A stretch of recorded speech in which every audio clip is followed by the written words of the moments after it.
UP PGT के पूर्व प्रश्नों का हम अभ्यास कर रहे हैं, जिसमें सन 2000 में हुए पेपर के 56 प्रश्नों का अभ्यास कर चुके हैं। 57वें प्रश्न से हमें अपना अभ्यास प्रारंभ करना है। सुजनः खलु भृत्यानुकंपकः स्वामी निर्धन कोपि शोभते पिशुनः पुनर्द्रव्य गर्वितो दुष्करः खलु परिणाम दारुणः। इस श्लोक के ग्रंथ और उसके कवि हैं। तो इस श्लोक के ग्रंथ और उसके कवि कौन हैं? मृच्छकटिकम शूद्रक के द्वारा लिखा गया, नीति शतकम भर्तृहरि के द्वारा लिखा गया, किरातार्जुनीयम भारवी के द्वारा लिखा गया, या फिर मेघदूतम कालिदास के द्वारा लिखा गया। तो ये जो श्लोक है वो नीति शतकम से संबंधित है और नीति शतक भर्तृहरि के द्वारा लिखा गया है। भर्तृहरि के माध्यम से 3 शतक लिखे गए हैं, आप सभी को ज्ञात होगा, श्रृंगार शतक, वैराग्य शतक और नीति शतक। तो आपके श्रृंगार शतक में 103 श्लोक हैं और नीति शतक और वैराग्य शतक में 111 श्लोक हैं। पराभवोप्युत्सव एव मानिनाम, पराभव भी स्वाभिमानियों के लिए उत्सव ही है। इस सूक्ति के रचयिता कौन है? कालिदास हैं, माघ हैं, भारवी हैं, या फिर भर्तृहरि हैं। तो पराक्रम रूपी संपत्ति वाले, शत्रुओं से अपमानित पराक्रम रूपी संपत्ति वाले स्वाभिमानियों के लिए पराभव भी उत्सव ही है। इस सूक्ति के रचयिता कौन है? तो ऑप्शन सी सही हो जाएगा। इस सूक्ति के रचयिता हैं भारवी, और भारवी ने किरातार्जुनीयम महाकाव्य के प्रथम सर्ग के 41वें श्लोक में इस सूक्ति को उद्धृत किया है। 59वें नंबर का प्रश्न है, ज्वलति चलितेन्द्र नोग्निर विप्रकृतः पन्नगः फणाम कुरुते प्रायः स्वमहिमानं क्षोभात प्रतिपद्यते हि जनः। यह श्लोक जो है वो निम्नलिखित में किससे संबंधित है? मृच्छकटिकम में शूद्रक से संबंधित है, अभिज्ञान शाकुंतलम में मातली से संबंधित है, उत्तर रामचरितम में लव से संबंधित है, या फिर किरातार्जुनीयम में द्रौपदी से संबंधित है। तो ये जो श्लोक है वो अभिज्ञान शाकुंतलम में मातली से संबंधित है, वो इस श्लोक को कहता है। इसका तात्पर्य क्या होता है कि अग्नि लकड़ियों को हिला देने से धधक उठती है, और यदि हम सांप को छेड़ते हैं तो वो फन फैला लेता है। इसी प्रकार से यदि तेजस्वी पुरुष को किसी प्रकार की उत्तेजना हो जाए तो वो अपना तेज, अपना पराक्रम, अपना बल प्रकट करने लग जाता है। आगे बढ़ते हैं, 60 नंबर का प्रश्न देखते हैं कि निम्नलिखित वाक्यों में शुद्ध कौन सा है?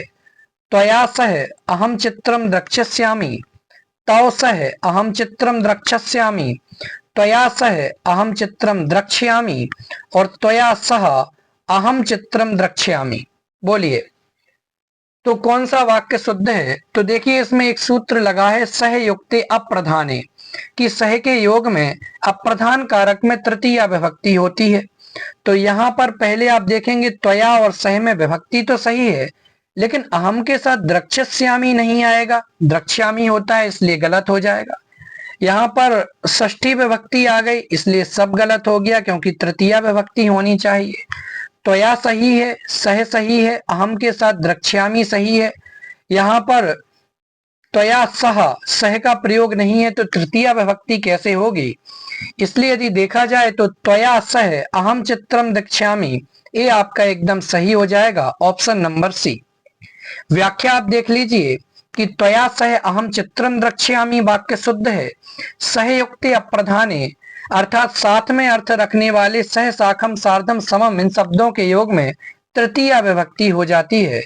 आगे बढ़ते हैं, साधन चतुष्टय संपन्न किसके लिए है?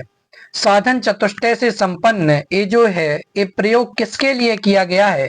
संबंध के लिए, विषय के लिए, अधिकारी के लिए, या फिर प्रयोजन के लिए। तो साधन चतुष्टय संपन्न ये जो है वो अधिकारी के लिए प्रयोग में किया गया है। व्याख्या देख लेते हैं कि अद्वैत वेदांत के अनुसार केवल ज्ञान से ही मोक्ष की प्राप्ति हो सकती है। श्रवण, मनन और निधिध्यासन ज्ञान मार्ग के 3 सोपान हैं, पर श्रवण के अधिकारी सभी नहीं हो सकते। श्रवण का अधिकारी वही हो सकता है जिसके भीतर साधन चतुष्टय विद्यमान हो। साधन चतुष्टय साधक की योग्यताएं हैं, और वो कौन कौन से हैं? देखिए, नित्यानित्य वस्तु विवेक, इहामुत्रार्थ फल भोग विराग, समादिष्टक संपत्ति, मुमुक्षुत्व।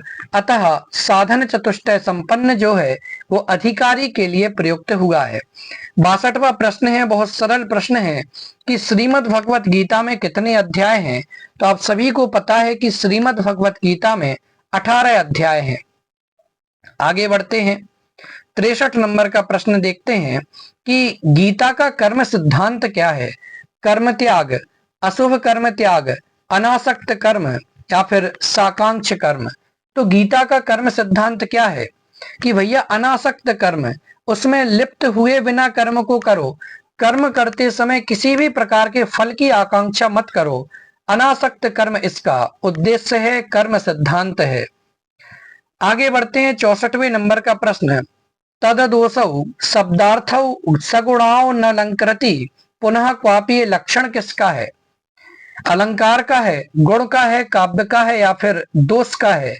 तो ये जो लक्षण है वो आपके काव्य का लक्षण है। कौन सा, तददोषौ शब्दार्थौ सगुणाओ अनलंकृति पुनः क्वापि, कि भैया दोष अदोष हो यानी दोषों से रहित हो, गुण युक्त होना चाहिए और साधारणतः अलंकार सहित, लेकिन कहीं कहीं अलंकार रहित शब्द और अर्थ दोनों की समष्टि काव्य कहलाती है। बहुत ही इंपॉर्टेंट प्रश्न है, याद रखेंगे। मम्मट के अनुसार काव्य प्रयोजन की संख्या कितनी है। 4 है, 5 है, 6 है या फिर 7 है। तो मम्मट के अनुसार काव्य प्रयोजन की कितनी संख्या है। तो आचार्य मम्मट ने जो काव्य के प्रयोजनों की संख्या बताई है वो 6 बताई है। आपका ऑप्शन नंबर सी सही हो जाएगा। और वो कौन कौन से हैं। काव्यम यश से, यानी यश के लिए काव्य किया जाता है। अर्थ कृते, धन की प्राप्ति के लिए किया जाता है। व्यवहार विदे, व्यवहार का बोधक होता है। शिवेतर अक्षते, कल्याण के लिए। और सद्यः पर निवृत्ते, तत्काल ही आनंद को देने वाला होता है। और कांता सम्मित तयोपदेश योजे, और स्त्री के समान उपदेश प्रदान करने वाला होता है। इन 6 प्रयोजन हैं वो काव्य के बताए जाते हैं। 66वां प्रश्न है कि तत्सदृश अन्य वस्तु का निषेध निम्न अलंकार करता है। उसके समान अन्य वस्तु का निषेध कौन सा अलंकार करता है। तो भैया वो परिसंख्या अलंकार होता है। परिसंख्या अलंकार तत्सदृश अन्य वस्तु का निषेध करता है। आगे बढ़ते हैं, साहित्य दर्पण में परिच्छेदों की संख्या कितनी है। 10, 8, 7 या फिर 9। तो साहित्य दर्पण में जो परिच्छेदों की संख्या बताई गई है वो 10 बताई गई है। यानी साहित्य दर्पण में जो परिच्छेदों की संख्या है वो 10 है। 68 नंबर का प्रश्न देखते हैं कि लक्षणा के 80 भेद किसने किए गए हैं। बहुत महत्वपूर्ण प्रश्न है। लक्षणा के 80 भेद किसने किए हैं। बामन ने किए हैं, विश्वनाथ ने किए हैं, मम्मट ने या फिर कुंतक ने। तो लक्षणा के जो 80 भेद किए हैं वो आचार्य विश्वनाथ ने किए हैं। इसलिए आपका ऑप्शन नंबर बी आपका सही हो जाएगा। 69वां प्रश्न है कि संकेतित अर्थ को बताने वाली शक्ति कौन सी है। संकेतित अर्थ को बताने वाली शक्ति कौन सी है।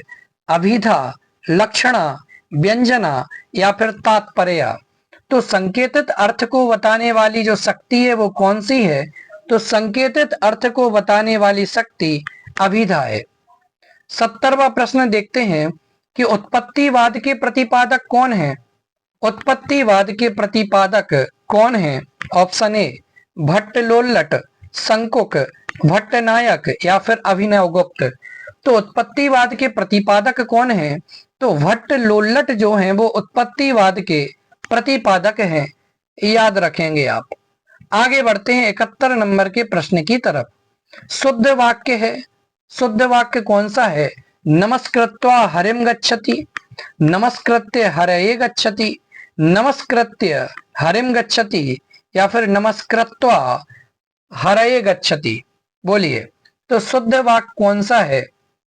तो आप जानते हैं कि एक सूत्र है संस्कृत के कारक के प्रकरण में, नमः स्वस्ति स्वाहा स्वधा अलम बसट योगाच्च। इस सूत्र के माध्यम से नमः स्वस्ति स्वाहा स्वधा अलम और बसट इन शब्दों के योग में चतुर्थी विभक्ति हो जाती है। तो यहाँ देखिए चतुर्थी विभक्ति आप हरये वो यहाँ पर दिखाई दे रही है, तो नमस्कृत्य हरये गच्छति, हरि को नमस्कार करके जाता है। तो ऑप्शन नंबर बी आपका एकदम सही हो जाएगा, नमस्कृत्य हरये गच्छति। चलिए आगे बढ़ते हैं, 72 नंबर का प्रश्न देखते हैं कि अधोलिखित वाक्यों में से एक वाक्य शुद्ध है, कौन सा? रामा दीनाय धनम ददंती, रामा दीनान धनम ददंती, रामा दीनम धनम ददति, या फिर रामा दीनाय धनम ददति। तो आप जानते हैं कि राम शब्द यहाँ पर देख लीजिए, तो दद धातु का बहुवचन ददाती दत्ता ददती होता है, तो ये गलत हो जाएगा। यहाँ भी बहुवचन के साथ एक वचन नहीं आएगा, रामा कोई शब्द नहीं है, इसलिए रामा दीनाय धनम ददंती आप इससे समझें कि देने के योग में चतुर्थी विभक्ति का प्रयोग होता है।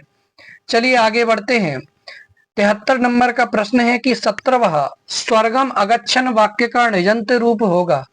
तो शत्रु स्वर्ग के लिए गया, इस वाक्य का ऋजंत रूप क्या होगा? 17वां स्वर्गम अगमयत, शत्रुन स्वर्गम अगमयत, शत्रुन स्वर्गम अगच्छन, या 17वें स्वर्गम अगमयत। बोलिए क्या होगा? तो इसका जो ऋजंत रूप होगा वो शत्रुन स्वर्गम अगमयत होगा। व्याख्या देख लेते हैं, 17वां स्वर्गम अगच्छन इस वाक्य का ऋजंत रूप होगा शत्रुन स्वर्गम अगमयत। यहाँ ऋजंत रूप गति बुद्धि प्रत्यवसानार्थ शब्द कर्माकर्म काणामणि कर्ता साणव सूत्र द्वारा हुआ है, अर्थात ऐसी धातुएं जिनका अर्थ जाना हो वह ऋजंत अथवा प्रेरणार्थक में कर्म हो जाती हैं। चलिए 74वां प्रश्न देखते हैं कि आसने उपविश्य प्रेक्षते इस वाक्य का दूसरा रूप क्या है? आसनम उपविश्य प्रेक्षते, आसनम प्रेक्षते, आसने प्रेक्षते, आसनात प्रेक्षते, क्या हो जाएगा? तो आसने उपविश्य प्रेक्षते इस वाक्य का दूसरा वाक्य रूप हो जाएगा आसनात प्रेक्षते।